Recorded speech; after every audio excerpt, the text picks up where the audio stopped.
Tonight on Beyond the Darklands, we look into the mind of Arthur Neddy Smith, one of Australia's most infamous criminals.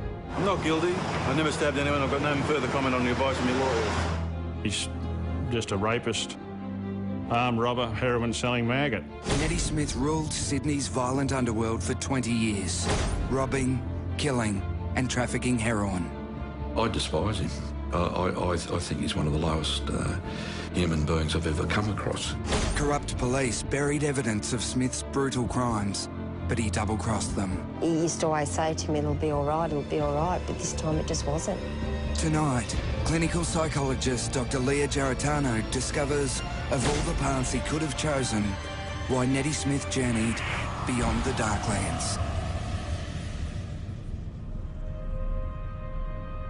Neddy Smith's life story is extraordinary, and that's because he's no everyday criminal. Like many successful businessmen, he used charm, manipulation and fearless determination to get ahead in life. But Neddy's upbringing left him with fatal flaws: anger, arrogance, impulsivity and an insatiable desire for more. Too much was never enough for Neddy. Join me as we take a look at the makings of one of Australia's most infamous criminals. Right from the start, Arthur Stanley Smith's life was full of tragedy and misadventure. His mother, 19-year-old Elsie Smith, was already a married woman when she met an American sailor and became pregnant with Neddy. Ned always says that he was a war baby, that his mum, it was just a fling when the American sailors came out in 1944 for World War II, I think it was. Found out she was pregnant and then realised it too late. Despite her affair with the sailor, Elsie's marriage to Edwin Smith survived. Her son was born in Sydney on November 27th, 1944. Elsie named him Arthur Stanley and nicknamed him Neddy Noodles, after the Mother Goose nursery rhyme. Elsie had 3 other children, but was not the most capable of mothers. She was more a party girl. Yeah, liked to party and whatnot, and didn't want someone that was going to hold her back.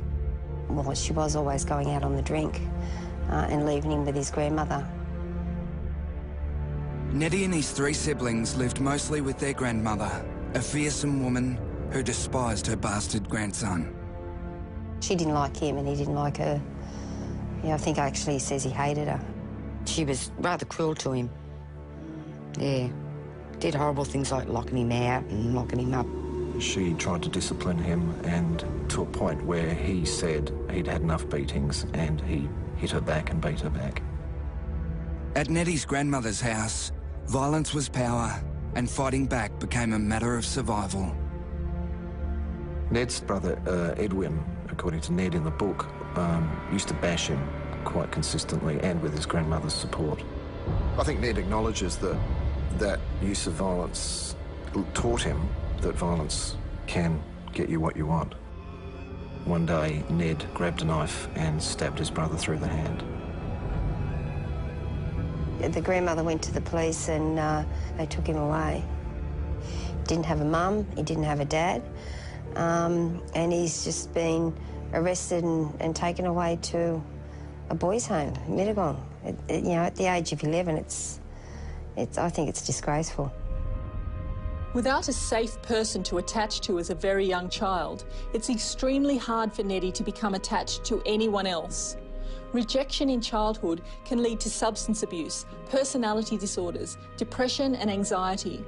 And when a child like Neddy is also subjected to violence, he's more than twice as likely to grow up violent and antisocial. After stabbing his brother Edwin, the authorities took him away. In 1956, they sent him to the sprawling Mittagong Boys' Home 2 hours from Sydney. My parents were housemaster and matron of a home that was referred to as number 10.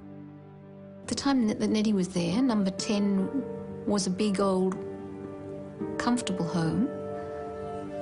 But for me, it was still an institution. It was time to get up, time to have a shower, time to eat, time to go to school.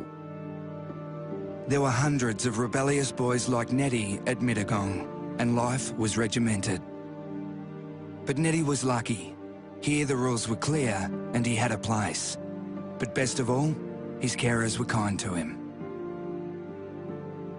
It wasn't an easy lifestyle. Dad was very stern and strict, but he was very affectionate with the boys. He'd rub the tops of their heads and things like that, just show affection that way.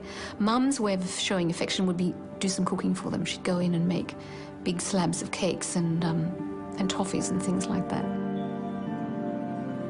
After his family's neglect, the nurturing he experienced at Mittagong had a calming influence on Neddy. Keith Kelly, who was also there, remembers him as a happy boy. Neddy was a quiet type of person, not standoffish or anything of that nature. Loved his sport, loved to win, like most of us. If we played sport, we all liked to win. And I found Neddy a very gentle and kind person. For the first time in his life, Neddy felt safe. He was being cared for properly, and in turn, he was caring for others. When I was 12 years of age, we were having visitors. Neddy came up to me and said, "Keith, your hair's in a mess. Let me fix your hair up." He fixed my hair up and said, "Always look smart, look good, be kind to your people, look after them." I said, "Thanks, Neddy." I'm aware that Neddy said that his stay in Mittagong was one where he felt safe and he experienced warmth, and that he was sorry to leave there. Neddy was 12 when he was discharged from Mittagong. His only option was to return to the misery of his dysfunctional family in Sydney. There, he was as unwanted as ever. Child needs nurturing and guidance and love and affection, and he obviously got none of those. Absolutely none. Back at the bottom of his grandmother's pecking order, it wasn't long before Neddy fled and began life on his own. He had nowhere to go, so I think he was just roaming the streets, or at 12 years old, he says he was living with a prostitute. You know, so he would have got himself into a lot of trouble. Neddy was a young thief, and police knew him well. After 4 years on the street, he'd set himself up as a pimp. His criminal apprenticeship was underway, and the sex industry brought fast cash. As a 16-year-old, he was looking after a 27-year-old prostitute until he was charged by police and sent to another boys' home. This time, Neddy's punishment was ruthless.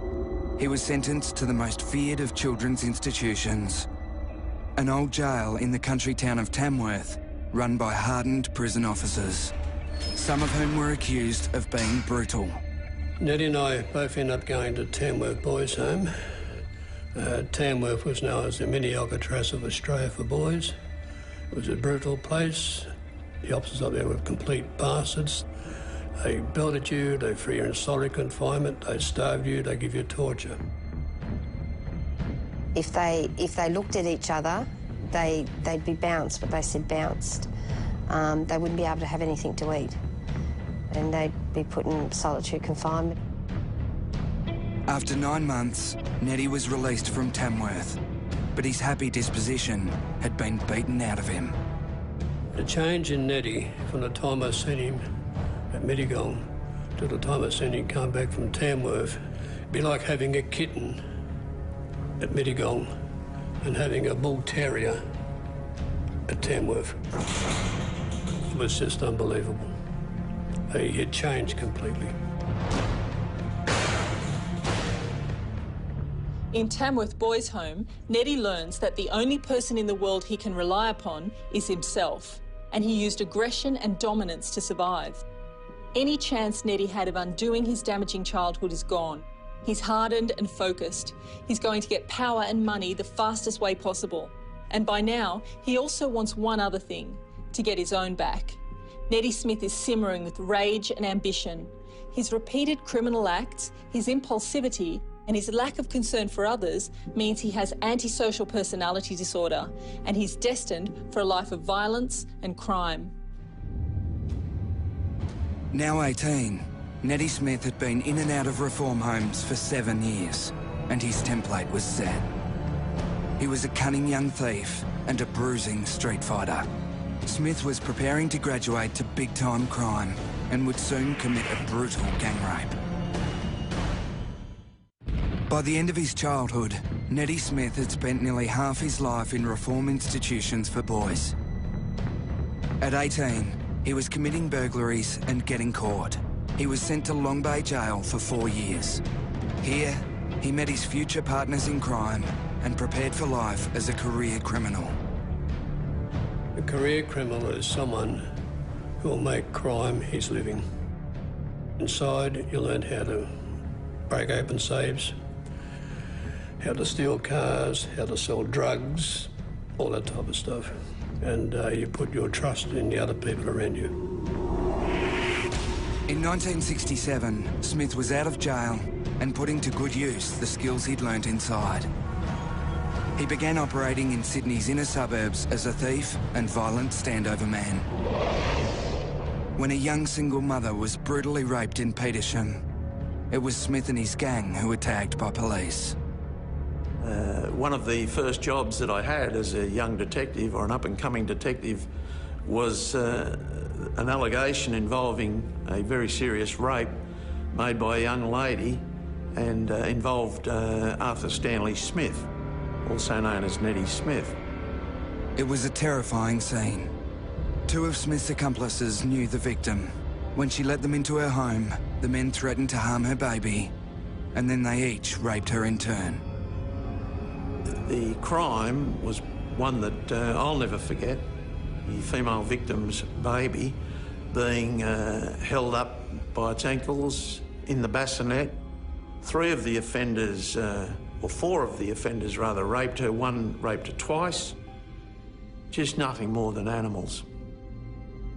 In a police lineup, the young mother bravely identified her rapist. Furious, Neddy Smith retaliated by spitting in her face. After the allegation was put to Smith, he said, "Yes, the filthy bitch, I didn't rape her, it was a fair fuck." I admired the victim for her strength in not only coming to the police, but for what she did over many, many court hearings. She continued with her story and it was believed. Smith was convicted, and justly so. The pack rape of this woman while threatening her infant is one of the most despicable acts imaginable. It's common for gang rapists to spread the blame between themselves. This lessens their feelings of guilt. But Smith blames the victim. He considers her beneath him, and in his world, what he did to her was fair. He completely dehumanised this woman. Her suffering means nothing to him.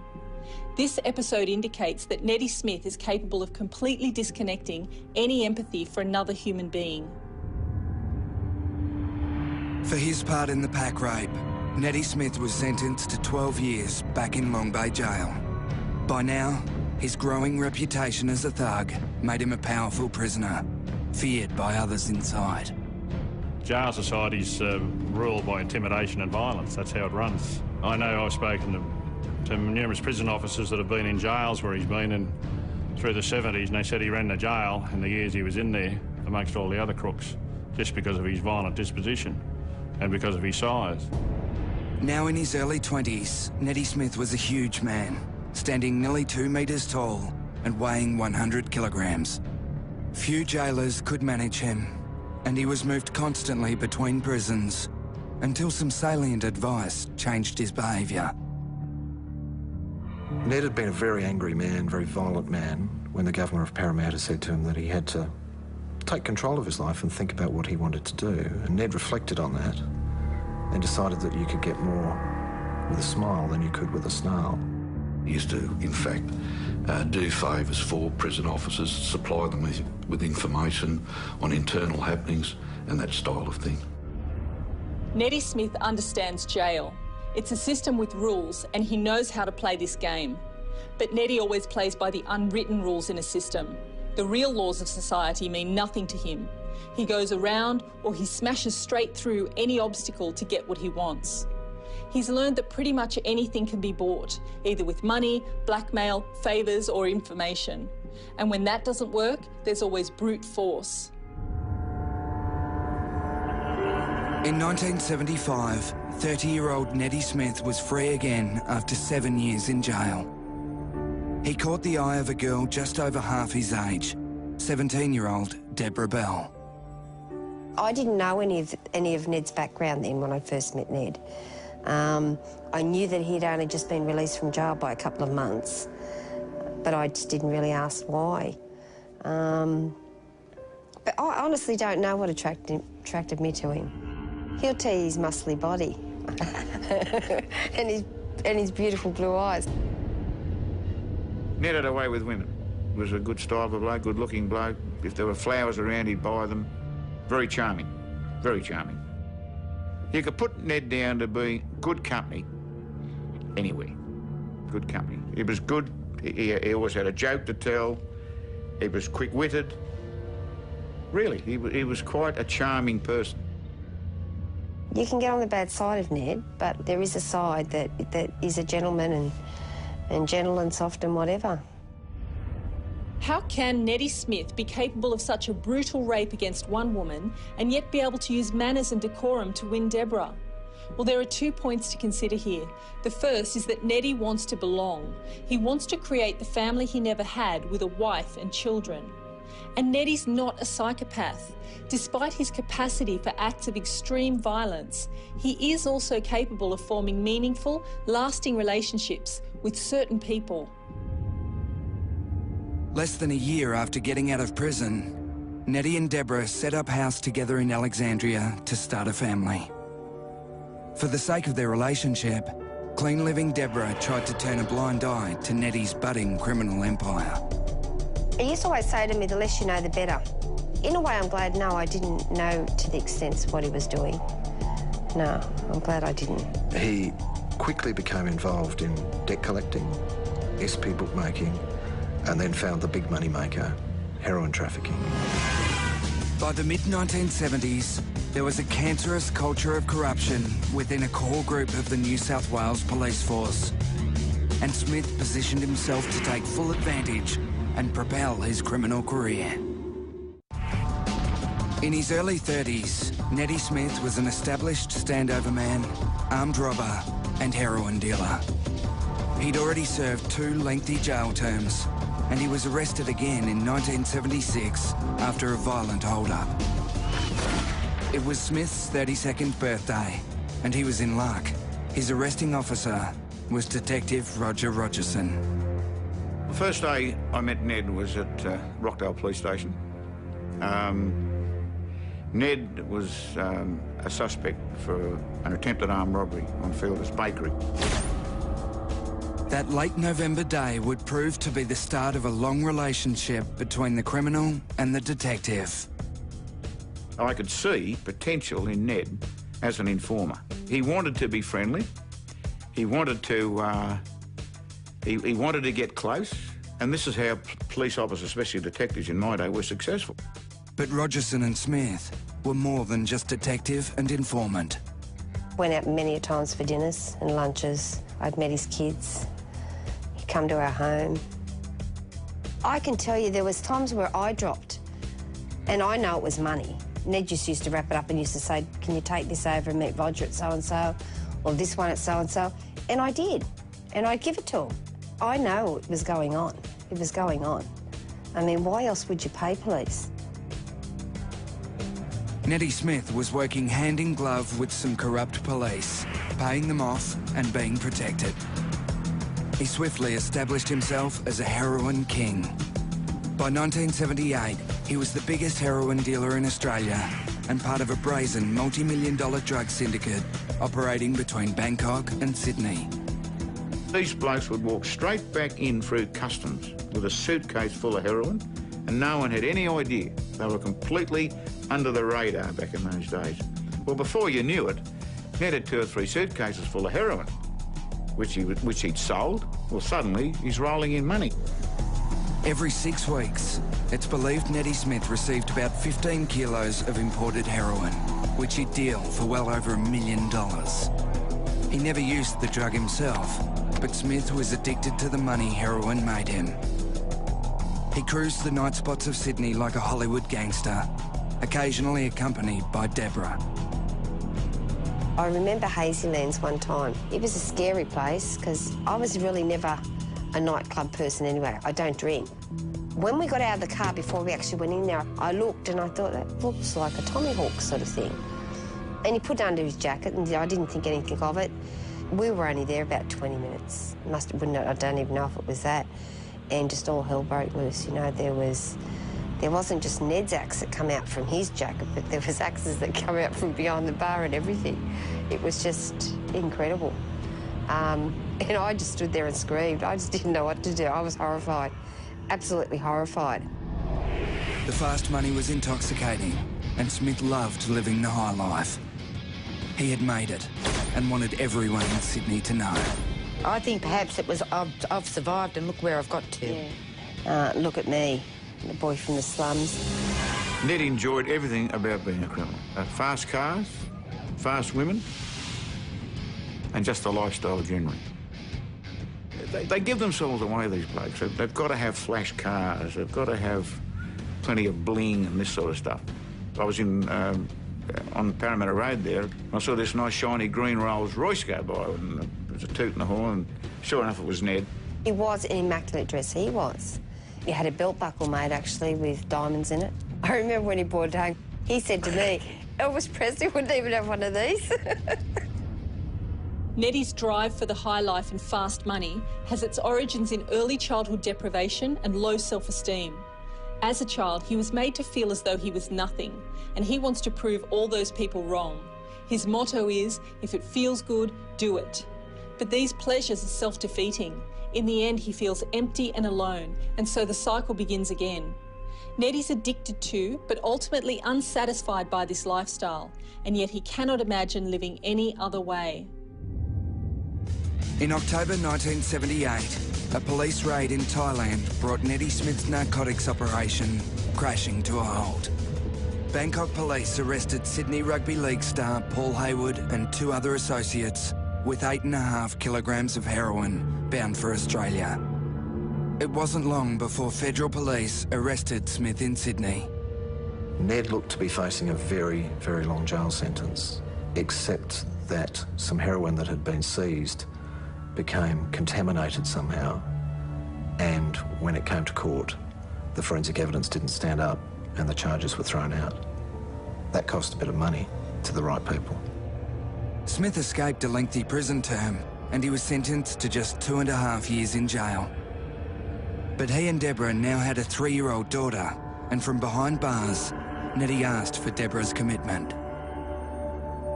Yeah, he disappointed me a lot, actually, but I loved Ned that much that he asked me to marry him and I just wanted to marry him. So I did. The remand centre at Long Bay Jail doubled as a chapel for Deborah and Neddy's wedding on the 2nd of February 1980. I didn't hate the fact of marrying Ned, but I did hate getting married in jail because I always pictured myself as walking down the aisle and being a bride. I mean, I could have worn a bride's dress, I suppose, but it would have looked a bit funny, eh? So, yeah. It looked lovely anyway. Yeah. We got married and they had a bit of finger food and 10 minutes later we were at the door. By Christmas 1980, Smith was free from jail. Straight away, he started preparing a full-scale relaunch of his criminal career as standover man, SP bookmaker and drug dealer. It would never have crossed Ned's mind to go straight. Ned, well, I just could not imagine Ned ever working in any job. He's not that sort of person. A 9-to-5 job. He just would never have done it. Smith brazenly re-established himself as a drug lord with 10 dealers under him. One of them was young King's Cross criminal Warren Lanfranchi. In 1981, Lanfranchi was a wanted man after a bungled armed robbery. Roger Rogerson asked Neddy Smith to bring Lanfranchi to a meeting, but events that winter's day in Dangar Place went dramatically wrong. Lanfranchi walked over, and then he's reached in front of his Dutch, and he's pulling out this pistol. You don't wait any longer when you see that happening. So I fired 2 shots. Once, 1 shot, and then there was a slight delay because he was still very animated and moving. So I fired again, and down he went, dead. In the drama that unfolded after the shooting, Smith supported Roger Rogerson. His reward would be protection, which effectively gave him a green light to commit violent and profitable crimes. By the 1980s, Sydney's underworld was the Wild West, fast, violent and profitable. And Neddy Smith was on top of the game. But trouble was brewing. In 1981, an inquest began into Warren Lanfranchi's death. Detective Sergeant Rogerson had told the inquest he shot Lanfranchi twice in self-defence. Then, Lanfranchi's partner, Sally Ann Huckstep, dropped a bombshell. The high-profile prostitute, police informer and heroin addict claimed her boyfriend's death was a setup. She was adamant that he had left home with $10,000 in cash stuck down the front of his pants in $20 notes. Huckstep's version of events was attracting a lot of media attention. At the coroner's inquest, the police involved needed the support of Neddy Smith. Neddy didn't let them down, and Roger Rogerson was officially cleared of wrongdoing in Lanfranchi's death. Do you think that what they've said will be the end of it? Oh, definitely not. This is only the first round. Police were very happy with the evidence that Neddy gave to the coroner over the Lanfranchi affair, and these certain police gave Ned the green light. The green light was that Ned could virtually do any robbery that he wanted to do and have the police protection there because he was paying them to be able to do it. And he got away with it for a long time. The amount of money Ned was saying, he didn't know what to do with it all. He was hiding it at friends' houses. He was putting it in vaults and couldn't put it in the bank because it would draw attention, but he couldn't spend it as quickly as it was coming in. With his business booming in Sydney in the 1980s, Neddy and Deborah moved to a quiet suburb of Newcastle to raise their children. He's always been a fantastic father. He adores his kids, and he would die for them. Ned looked after his family. I don't know of any situation where he didn't look after his kids. He always loved his kids and saw a fair bit of them, as much as he could see of them. Gave them whatever they wanted. But Neddy Smith was living an incongruous double life. Every week he'd spend from Thursday to Sunday in Sydney working his criminal operation. Then he'd retreat home to Newcastle to play the family man. It was just like being married to a doctor, you know, you're married to a bank robber, and I know it sounds silly, but basically that's what it is. He kept another lady in a unit at Redfern. She was like his Sydney wife, I think it's been referred to in the papers, and his Newcastle wife was in Newcastle. He's very lazy. He used to just like to lay around. Sometimes by the time Thursday came, I used to think, oh, God, he'd be going to Sydney. That's a life he wanted to lead. Dr. Jekyll and Mr. Hyde. Well, maybe we all have 2 sides. I'm on 3 or 4 sides. We didn't really have much in common at all. I mean, really, I was the mother of his kids, and he knew that I was always at home with the kids, and he had a home to come home to. So maybe it might have been security for him. What is it about violent, antisocial men that attracts women? Well, it's usually a combination of the background and personalities of each. Men like Neddy are able to charm and talk their way out of or into almost anything, and their confidence, assertiveness and control can be very attractive to some women. Men like Neddy will intrude into your body space when speaking and maintain intensive eye contact to mesmerise you. And on top of that, they're great liars. I was never ever ashamed of what Ned did, because I feel in my heart he didn't really hurt anybody. He wasn't hurting anybody by doing it. He didn't arm robbery. There was never anybody hurt in there, like hurt in the crossfire or anything like that. I know it was the wrong thing to do, but there was never any casualties.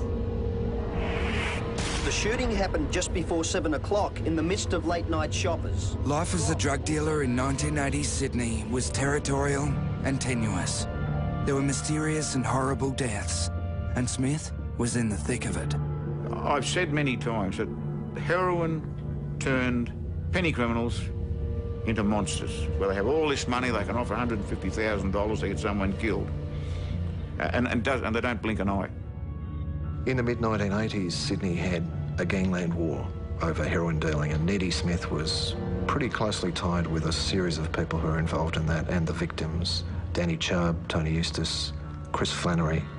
He knew these people well, he dealt with them in business, and mostly the heroin business and the gun business, and he drank with them socially, and even went on holidays with Chris Flannery at one point. Neddy Smith seemed invincible, doing his criminal deals out in the open in the public bars and clubs of Sydney. He was an unbelievable drinker. He could outdrink me, and I'm not too bad. 20 or 30 in a day, maybe more.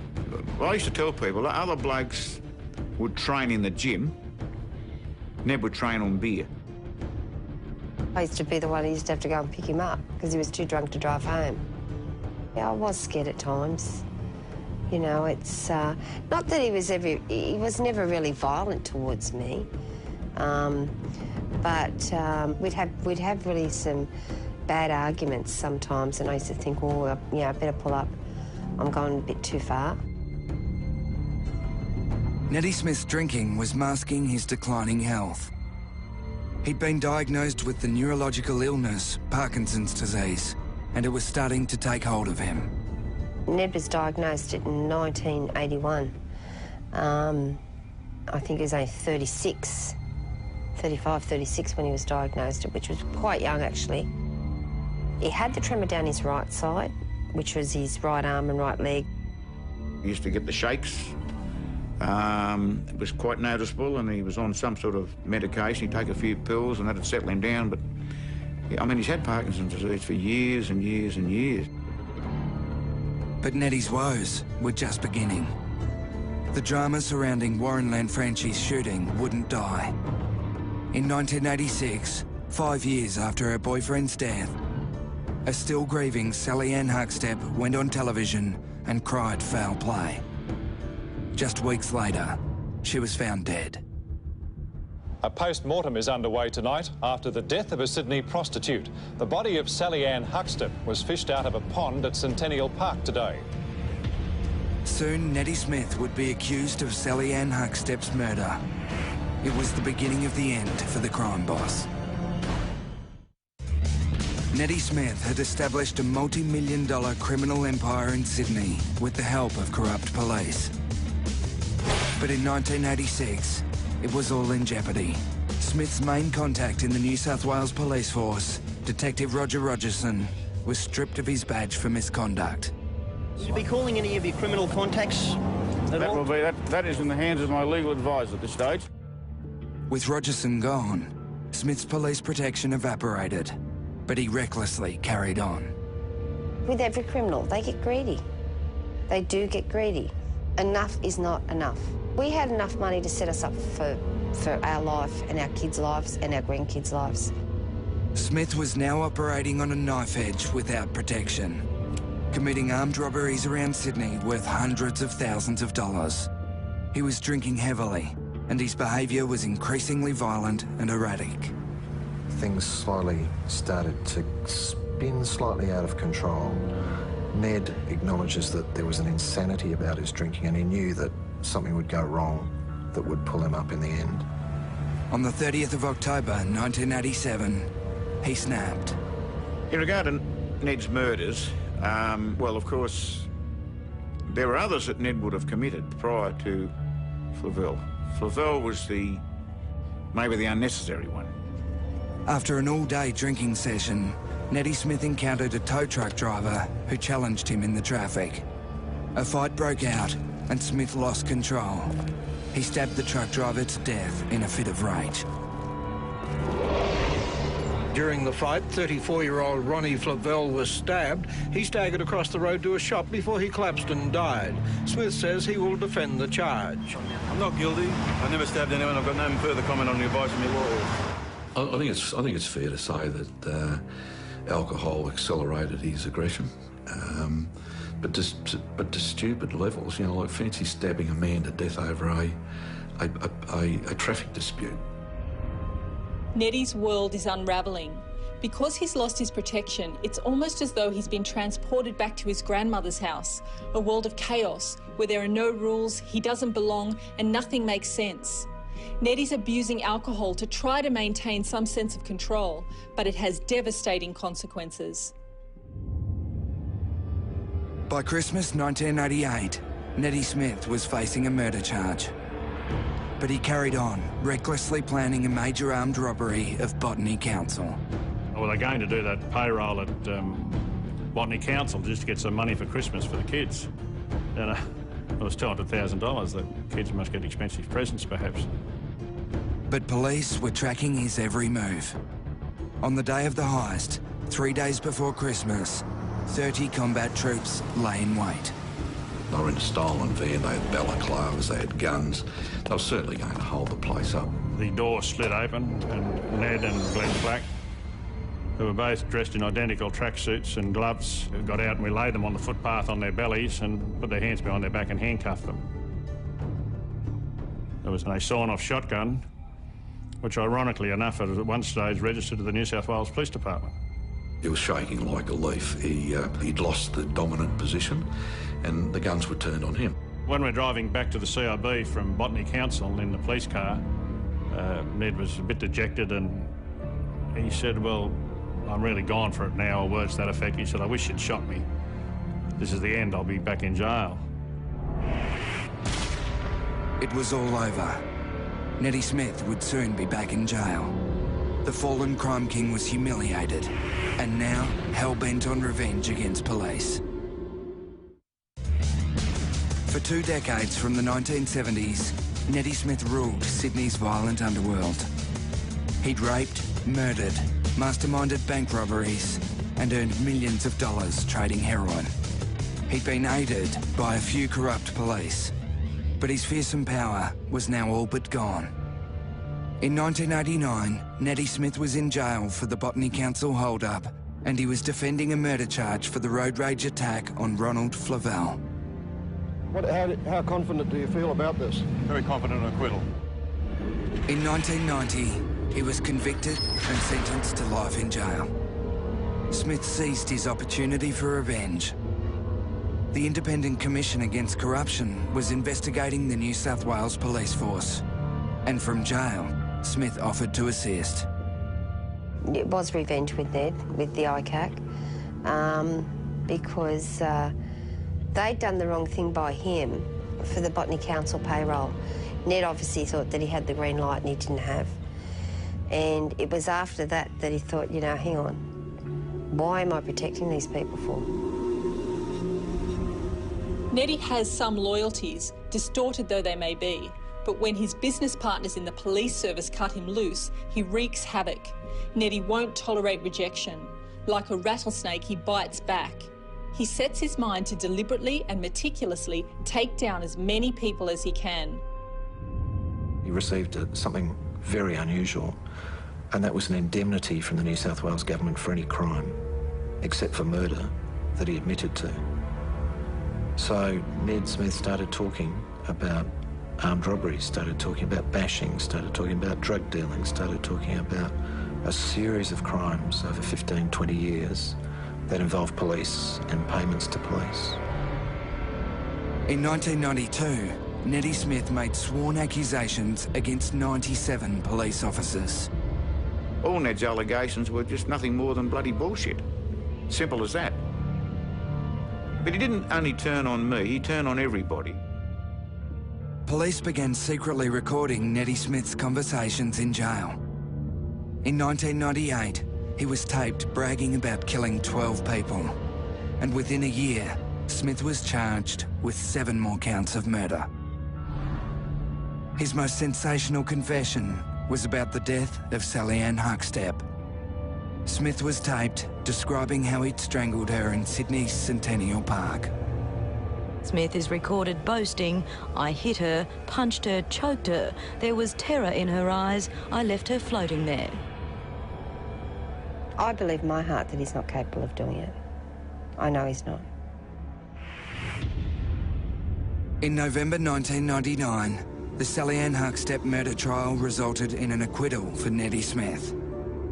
But it made no difference to his future. Already in jail for murder, Smith would never walk as a free man again. Ned is now facing, well, he's now doing 2 life sentences. He's been in jail for 20 years. He's a very sick man. He's in his almost middle 60s. He's got advanced Parkinson's disease. And the expectation is he'll never be released from jail.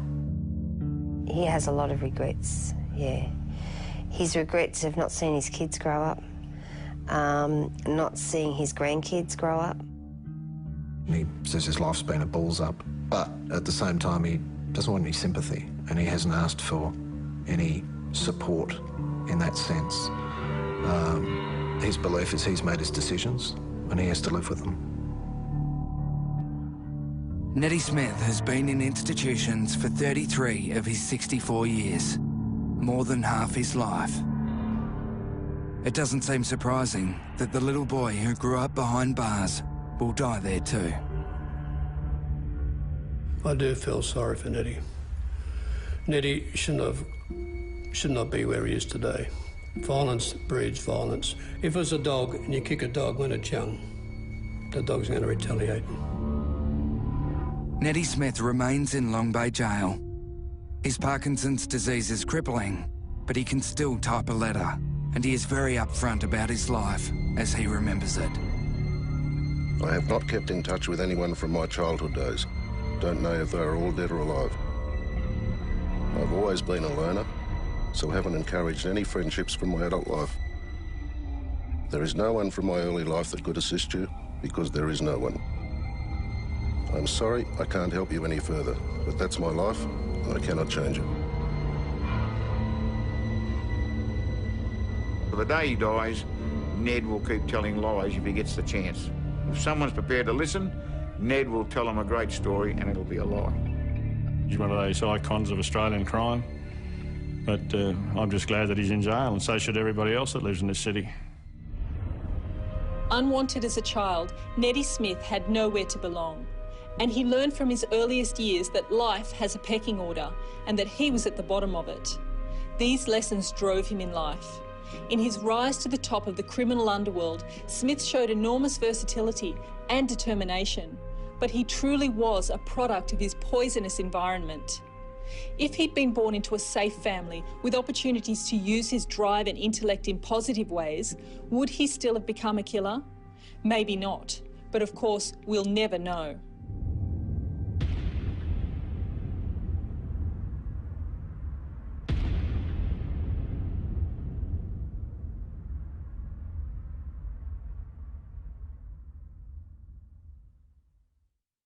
Seven News was there. There was uproar in court when the judge handed down his sentence. The Middle Eastern gang attack. Now 7 completes the story. Bill Al-Scaff. How did a boy become a gang leader? And much worse. You only need look at his charge photograph. He's laughing in it. They were horrendous. He was enjoying committing the act. He hated Australians. And I remember thinking, you know, all I wanted was my mum and my dad. The shocking case that outraged Australia and still does. If she'd been a Muslim, they wouldn't have touched her. What was the one critical childhood event that triggered this psychopath? In his mother's eyes, could do no wrong. New Beyond the Darklands, next Monday, 9:30.